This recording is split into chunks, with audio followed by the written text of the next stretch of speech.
Okay, with Unreal Engine 5.3, we're going to try out the Electric Dreams demo, which has a beautiful lighting schema, and for some reason defaulted to 5.2. Okay, that.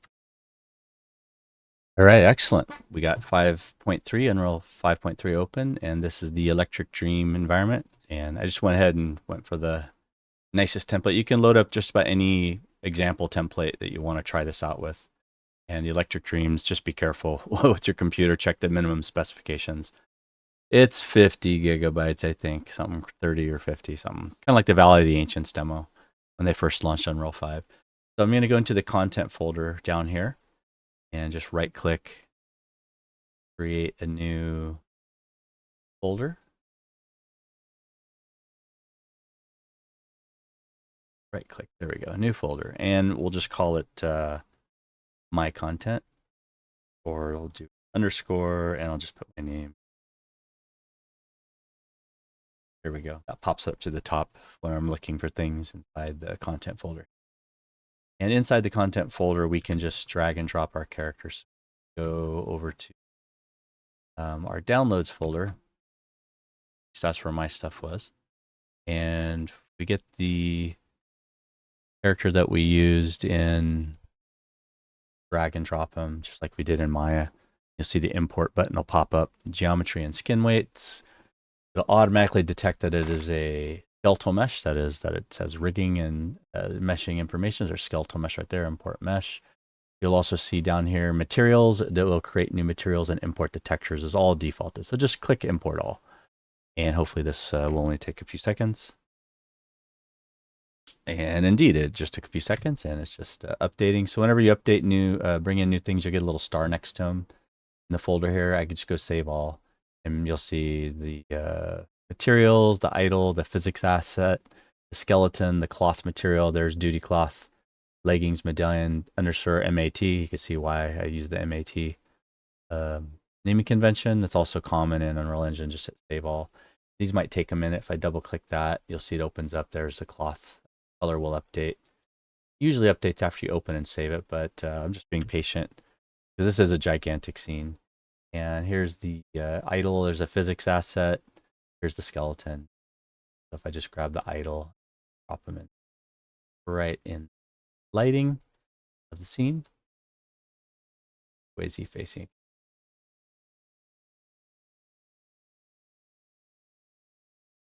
Out. And try and get him in some half lighting. The front. Well, it's still all black, so assuming it has to update the scene because it is real time, right? That's why we're using Unreal for this as real time render. Just so much fun. Like I wait, press render in Maya when you could just load it into a game engine like Unreal Engine, see it in all its beauty immediately, immediate gratification. Real time is really the way to go. It's the future. For a lot of pipelines are moving into this realm right now. So we'll see what happens with the materials. It might still be updating. Not 100% sure. So just open up each material one at a time. There's the red. Okay. And it automatically made a substrate legacy conversion. Some of this might be a little new. For me, it's okay. I'll just save it as I go. It's saving material. And yeah, once it saves, there it goes. It appears down here after we save that. There we go. So there's the medallion. And there's the, I'm just going to open up these materials one at a time. 2, 3, 4. There's the skin. 5. And we'll go to each one of them and just going to save them one at a time. Save. And it does have ambient occlusion, world space. There's some stuff on here. So if I want his eyes to glow, that would be things that'd be fun to do. Still thinking about it. There they go, one at a time. And we could just drop some of the materials that come with the game too. We could a lot of cool stuff with it. Eye. So for the eyes, we want the materials should be going up by now. I wonder what is that one. That one? Cloth? Update? Okay. A brand new computer, 24 gig video card. So,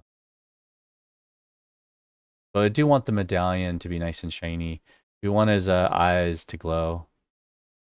Hopefully so we could just go do that now. I'm just going to take this blue color here. I'm just going to plug it straight into, where is emissive color? There we go. That should hopefully update. There it goes. Think about it. There it goes. So thinking about the other one. There we go. There's both the eyes. It is doing both the eyes. You can see them inside the hood now. You only light shining on part of one of the eyes. So as these each update, I'll maybe go in. Maybe I need to give it a wiggle. You got a wiggle update. Some nonsensical stuff in Unreal. It is what it is. It's an amazing piece of software, and a lot of times the first time you open things up, you just got to be patient and give it time to create attention. So there's the materials. They're showing up now, and I just hit right click from the right from the viewport and say play from here, and it might take it a second. Looks like streaming is disabled. Okay, and just let it think for a few seconds, and then we should be able to see this in game real time. And there we are. So I am now using the WASD keys. See, there's a shadow being cast across them from the tree. Environment just to whirl around like a 3D model character in a 3D world. And there's instructions at the start of this. Each template's going to have different controls and player controllers. There's a crouch and a glide and a fly. I'm just forgetting, but it has a nice smooth quality to it and so small. But let's go ahead and add some animations onto them. Let me escape out of there and add the animation to the character. Okay, and the next step, so you bring in the core T-pose, right? That has, and I did it backwards on X. I brought in the actual animation with all the FBX and all the that has the skin weight material. That gives you the physics asset. It gives you the skeleton. Gives you an idle name as well. But without the skin information, it's not going to have the animation. Then you download the individual animations without skin. So then I brought in the idle separately. And so I just drag and dropped it in there. And it didn't duplicate anything except for the hoodie leggings. Look like it maybe. So I'll just save all. Save. Then on the model itself, I just went up into the animation to play, and I just dragged this idle animation into the slot. Now, this should work. So let's give it a shot. So right click, play from here. Give it a second to think about it. And once it gets live, there he is. Our little goody doody. Like just a real slow breathing idle animation. A good idle animation will have a little bit of a breathing action, but on a different looping cycle than the movement, so that they're not twinning and mirroring each other too much. Yeah, pretty happy with it. So let me escape out of that and give it a second to think. Back here to the front. Now, if I just want to capture some of this live, you can do some recordings. But I have mine my settings here in Unreal Engine. I have the material quality scalability. I cranked that up. I cranked up the material and the scalability to, I maxed everything out. But I turn off real-time Control R so that I'm not actually running the entire scene in the background while I'm trying to get something working. So if I do that now, hopefully you can see everything moving. He's still not moving. I think there is a looping animation we got to put on there for.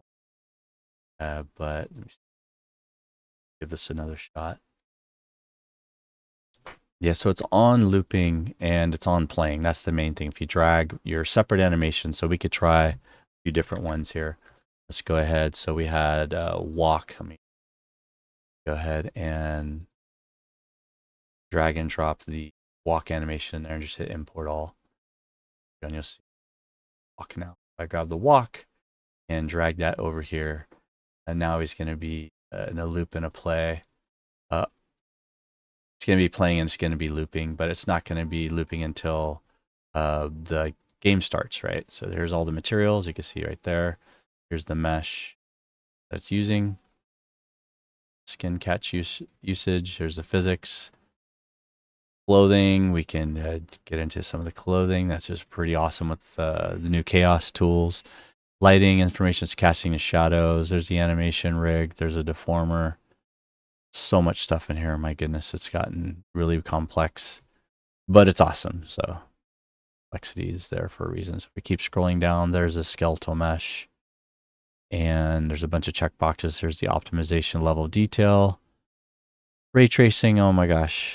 So yeah, that's just a really quick overview of that, but let's go ahead and give it a play and see if we can't see what it's looking like with a really slow walking animation cycle on the character.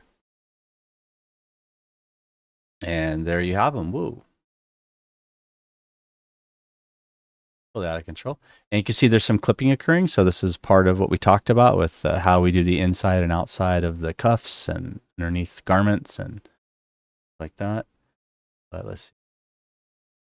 A little closer view here. It's yeah, Q is down, E is up, arrow key. You know, for a quick demo, not bad. We could just kind of set them up on a roller and have them walking around the environment. Oof. For a bit. Cranked up this.